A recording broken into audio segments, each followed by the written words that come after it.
Hello, everybody. Welcome once again to another episode of the Tigers Baseball Podcast. This episode being recorded on Tuesday, June 17th, 2025. I have been lazy and neglectful and slothful over the last few days, so that's why we are recording on a Tuesday. I'll be back on Sunday, maybe. We'll see. If not Sunday, then possibly Monday or Tuesday, or who knows. Not a good week for the Tigers. They went 3-3, and we'll get to that in a minute. But right now, let's get to the injury report, and we can tell you that Jackson Jobe is having season-ending Tommy John surgery. That came down last week. I was a little concerned when they said it was a flexor tendon, and then he was seeing Dr. Keith Meister. I was like, yeah, you know what? I got a feeling, ... And look, this is just a common thing for pitchers these days. Honestly, Tommy John surgery in a pitcher is becoming like an oblique in a hitter, or, a hamstring. It's just, oh yeah, there's another one. Okay. Because number one, it's not natural to throw a baseball the way they do. Number two, it's not natural to throw a baseball the way they do and throw it at 100 miles an hour the way Jackson Jobe does. Number three, they don't know how to take care of these arms yet. The science isn't there to cover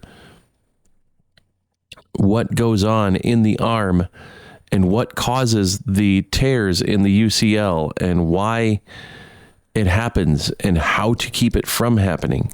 It just doesn't work. There's no science around at the moment. There may be in 20 years. There may be in 10 years. Who knows? But right now, there's no science around that can tell a doctor what, or a coach, what it is that causes this and how to fix it and how to keep it from happening, how to prevent it. There's no science. And so Jackson Jobe joins Garrett Cole as the high in the list of high value, high ranking pitchers this year to have Tommy John surgery. So it is what it is. Detroit will play through it. Detroit is getting Reese Olson back at some point. He's on a rehab assignment now. He's still not throwing his changeup, and they're going to wait till he can do that in game action before, and pain-free in game action before they decide to bring him back.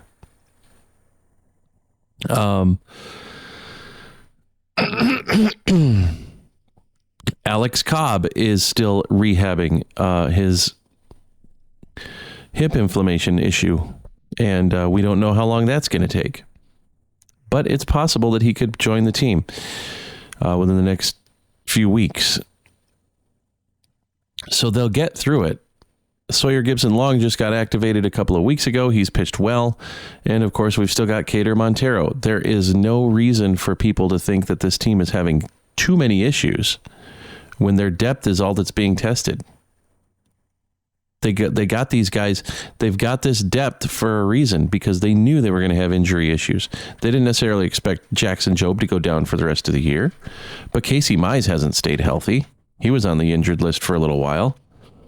Reese Olson hasn't stayed healthy, as we know. Jack Flaherty's had issues from time to time with his back.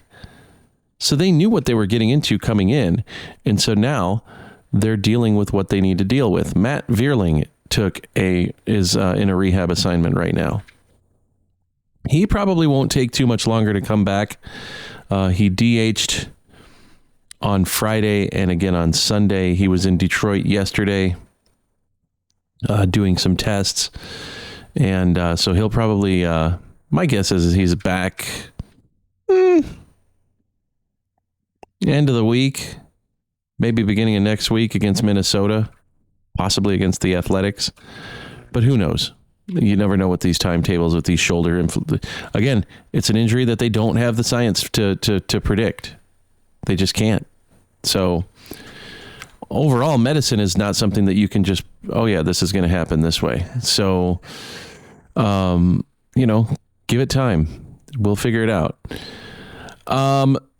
As I said, not a good week for the Tigers. They lost a series at home to the Cincinnati Reds. That's only happened 2 other times. That was to Texas and to Cleveland. Went 2-1 against Baltimore, so they guaranteed themselves a winning week. And should Baltimore make a charge and get into the wild card race and actually make it to the playoffs, and be in a situation where they have to face Detroit, Detroit has home field advantage because they won that season series 5-1. So that's a good thing. So Detroit also designated John Brevia for assignment on Saturday. There's been a couple things that have happened over the last a few days. They sent Bo Brisky down and brought up Matt Gage. They sent Andy Ibanez down and designated Akil Baddoo for assignment. He cleared waivers. And they brought up Jahmai Jones. And Jahmai Jones has played pretty well. He's 7 for 13 right now. He's got a couple of home runs. He's hitting primarily against left-handers. He's basically doing what Andy Ibanez did, but Andy Ibanez hasn't done lately, and so they sent him down. So Baddoo clears waivers, accepts an outright assignment to Toledo. And that's all well and good. Now, here's where I'm kind of I'm sort of in see I told you so mode right now, because Detroit had an opportunity to get some swing and miss in the bullpen and make that bullpen better.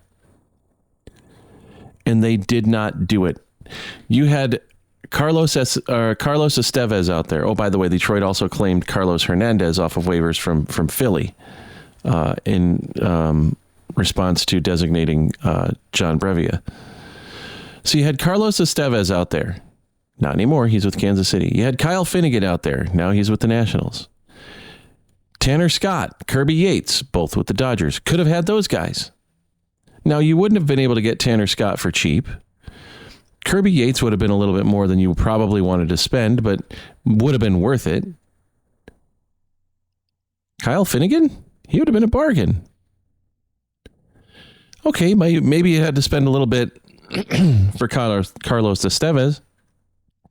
But how much of a price do you put on winning? How much of a price do you put on having guys perform? You needed swing and miss in the bullpen, and you give me Tommy Kahnle and Matt Gage, who are both up now. Now, Tommy Kahnle's not pitched too badly. He's had his moments, but for the most part, he's pitched okay. But Matt Gage, a journeyman left-hander? Really? That's your answer to we need more swing and miss in the bullpen is Matt Gage? Now, you're stuck in a situation where you got to go out and get rid of somebody at the trade deadline that you might probably want to keep. But teams like Washington and Miami and Colorado know that you want their pitching. They know that you want somebody out of their bullpen. And they're going to charge an awfully high price for them. So you either then stand pat and don't do anything and just hope that the problems that you have with not having a lot of strikeout guys in your bullpen don't present themselves later on in the year, or you pay it. And at that point, you're marketing your farm system. You're using your farm system as equity in your organization to add equity in your major league organization. And I don't know how I feel about that. I really don't. Spencer Torkelson hit his 16th homer on Wednesday. No, it was actually on Thursday because it was during the. Anyway, he hit it in Baltimore. So there you go. It was on Tuesday because it was a fastball inner half, and he actually brought the hands in and got it and knocked it out to center field. So that's pretty much a recap of what's been going on over the last week. I admittedly have not been watching my Tigers. I've been watching the College World Series, and I've been happy with that. Life has been good. And I found two new guys who I really, really hope Detroit can get a hold of. One guy that I know they'll never get a chance to get a hold of two actually, because of where they're going to be drafting this year and next. And we'll see how the two guys that I lust after continue to do in the College World Series. They're still playing. One of them is playing in the losers bracket. The other one is playing in the winners bracket. So we'll see how that pans out. With that, I want to encourage you to get in touch with the show if you wish at Podcast Tigers on Twitter, at TB Podcast at TB Podcast at tweezcake.social on Mastodon, or Tigers Baseball Podcast at gmail.com. It's the world's longest email address, and I'm proud of that. You can also comment on the YouTube page. I'd appreciate that. I do read them. Don't respond because I have not figured out the best way to do that. That's in an accessible format and that's easy to work with. So with that, we will see you hopefully on Sunday. It's my birthday on Saturday. I may not necessarily be recovered from that because ice cream cake, but we're not going any further than that. And we will see you sometime next week. Thanks for listening, everybody. Go Tigers.